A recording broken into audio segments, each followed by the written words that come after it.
भयंकर गर्मी और तपती दोपहर में महेश कई दिनों से मजदूरी का काम कर रहा था। अचानक एक दिन, अरे भाइयों, देखो महेश चक्कर खाकर गिर गया है, इसे उठाओ और छांव में ले चलो।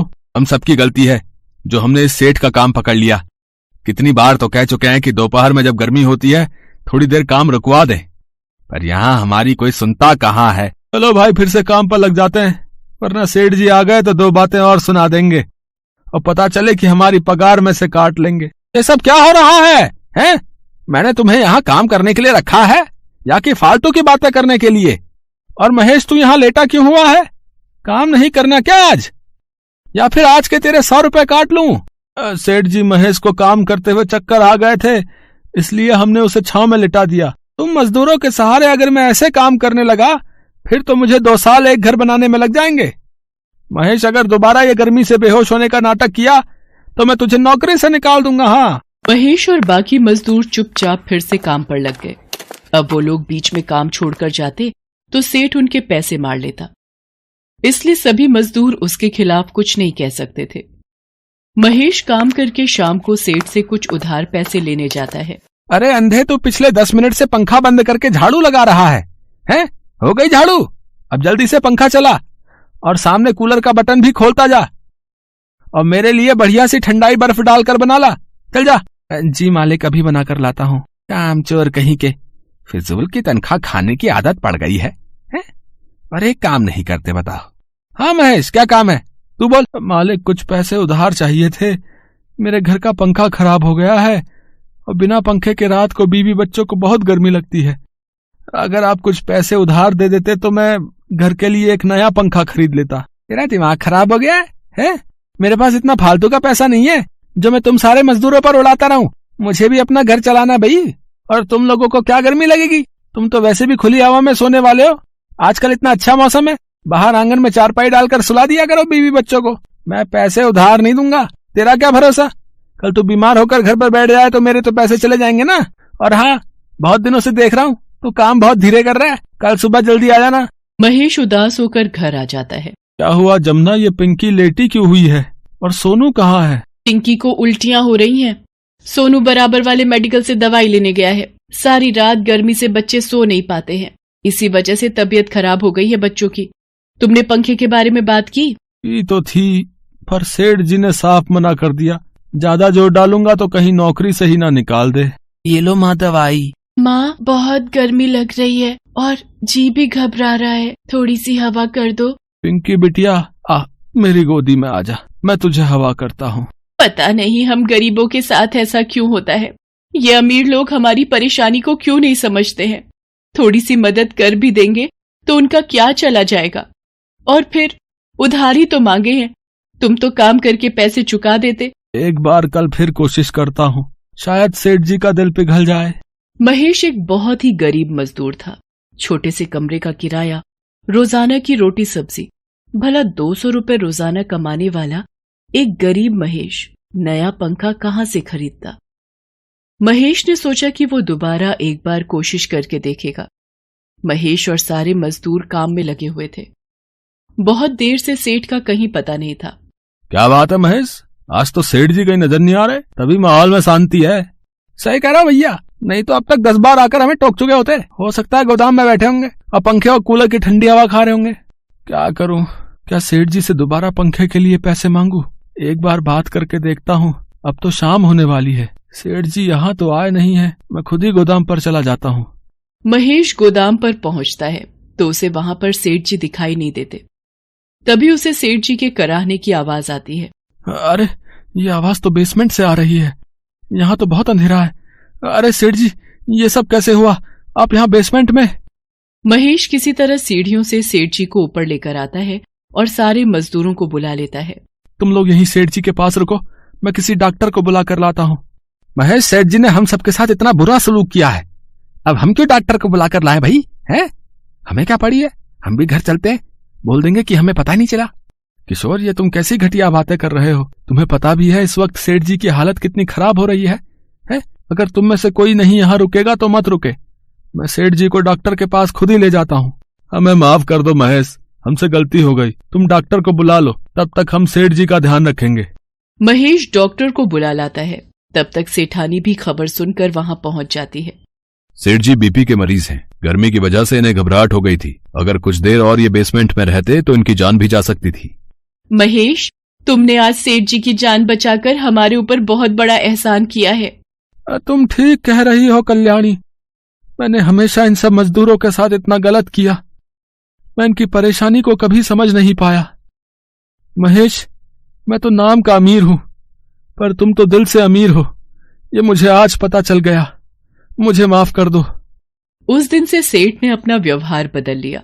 उसने महेश के साथ साथ सभी मजदूरों को एक एक पंखा उपहार में दिया। अब दोपहर के वक्त महेश और सभी मजदूर कुछ देर आराम भी कर लिया करते थे।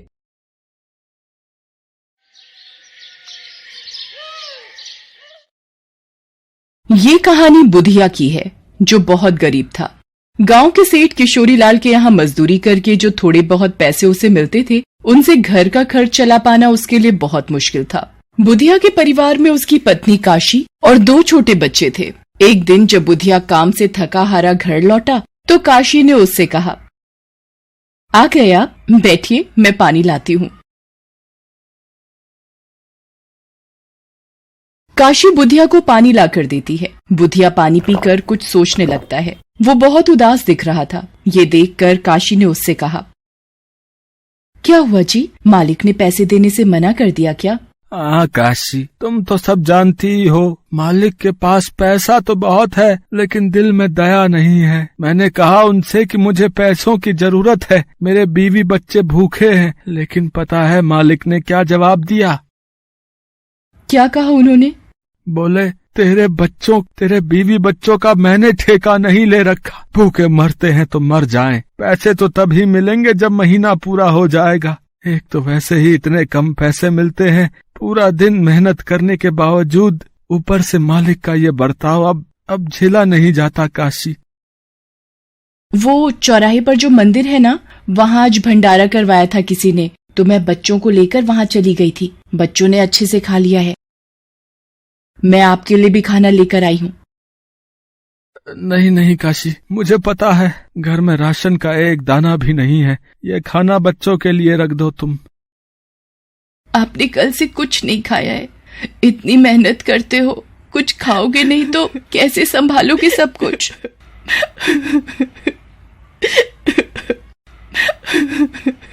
ये कहकर काशी रोने लगती है। बुधिया उसे संभालता है और फिर दोनों मिलकर खाना खाते हैं। बुधिया बहुत मेहनती था, लेकिन उसकी मेहनत के बदले उसका सेठ किशोरीलाल ना तो उसे वाजिब तनख्वाह देता था और ना ही बुधिया की गरीबी पर उसे तरस आता था।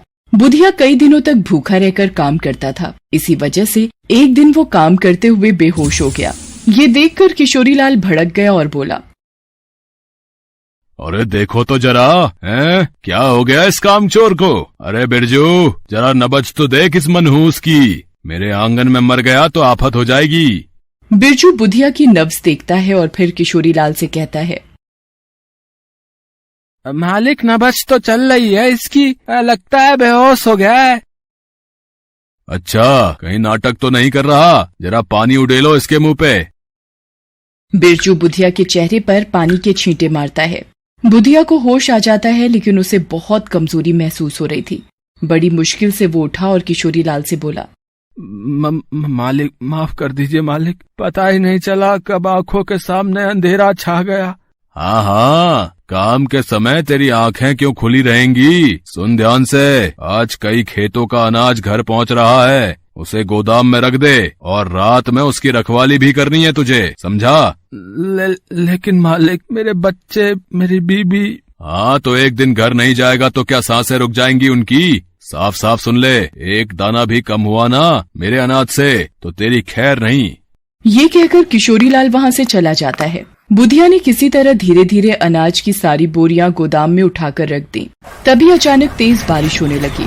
बारिश को बढ़ता देख बुधिया को अनाज के गीला होने की चिंता हुई। उसने मन में सोचा, हे भगवान, ये बारिश भी आज ही होनी थी। अगर गोदाम में पानी चला गया तो क्या होगा? मुझे कुछ सोचना होगा। बारिश थमने का नाम नहीं ले रही थी। धीरे धीरे गोदाम के आसपास बारिश का पानी जमा होने लगा। जब बुधिया को कुछ नहीं सूझा तो उसने कई खाली बोरियां उठाई और उन्हें गोदाम के गेट पर लगा दिया और उन बोरियों को रोके रखने के लिए खुद उनके आगे लेट गया। वो रात भर पानी में पड़ा रहा, लेकिन फिर भी गोदाम में थोड़ा बहुत पानी चला ही गया। अगले दिन किशोरीलाल ने जब गोदाम खोला तो अनाज की 1-2 बोरियां पानी से गीली थीं। ये देखकर किशोरीलाल गुस्से से लाल हो गया। उसने बुधिया से कहा, अरे मुझे तुझ पर भरोसा करना ही नहीं चाहिए था। एक नंबर का आलसी है तू। क्या कर रहा था रात भर? मेरा अनाज गीला कैसे हो गया? मालिक, वो मैंने बहुत कोशिश की पर बारिश बहुत तेज थी मालिक। मुझे सब पता है कितनी तेज बारिश थी। इससे तेज तो तेरा दिमाग चलता है, लेकिन हाथ पैर नहीं चलते तेरे। मेरे सामने से चला जा, वरना तेरा वो हाल करूंगा कि। बुधिया उदास होकर वहां से चला जाता है। उसी दिन शाम को तेज बारिश फिर से शुरू हो गई। इस बार बारिश कई दिनों तक होती रही। तेज बारिश की वजह से पूरे गांव में बाढ़ आ गई। किशोरीलाल खड़ूस होने के साथ साथ एक नंबर का लालची भी था। लगातार हो रही बारिश को देखकर उसे गोदाम में रखे अपने अनाज की चिंता होने लगी। उसके सारे नौकर बारिश की वजह से काम पर नहीं आ रहे थे, इसलिए वो खुद ही गोदाम पर पहुंच गया। वहां पहुंचकर उसने जो देखा उसने किशोरीलाल के होश उड़ा दिए। बारिश का पानी गोदाम के अंदर भर चुका था। ये देखकर किशोरीलाल रोते हुए बोला, अरे मेरे भगवान, ये क्या हो गया रे? अरे कोई तो मदद करो। अरे मैं लुट जाऊंगा, बर्बाद हो जाऊंगा मैं। किशोरीलाल अब कुछ नहीं कर सकता था। उल्टा वो खुद भी बाढ़ के पानी में फंस गया था। उधर बुधिया की झोपड़ी भी पानी में बह चुकी थी। वो अपनी बीवी बच्चों के साथ पानी में तैरता हुआ कोई सुरक्षित जगह ढूंढ रहा था कि तभी अचानक उसे रेस्क्यू टीम की एक नाव दिखाई दी। अरे मालिक, बचा लो, हम यहाँ हैं, बचा लो मालिक।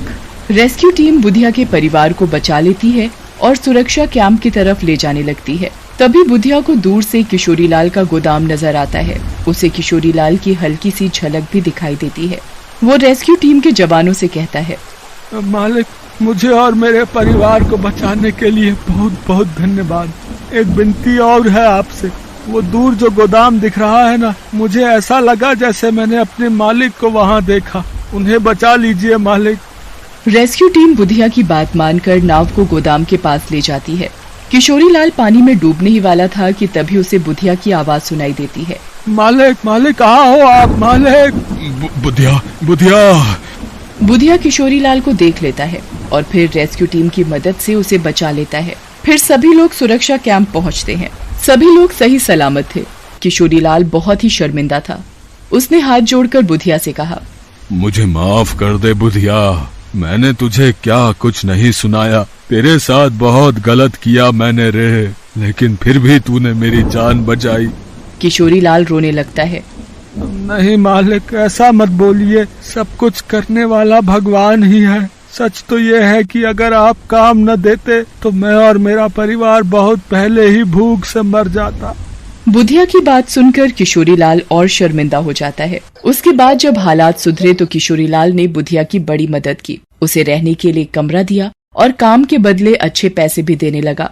किशोरीलाल अब बदल गया था।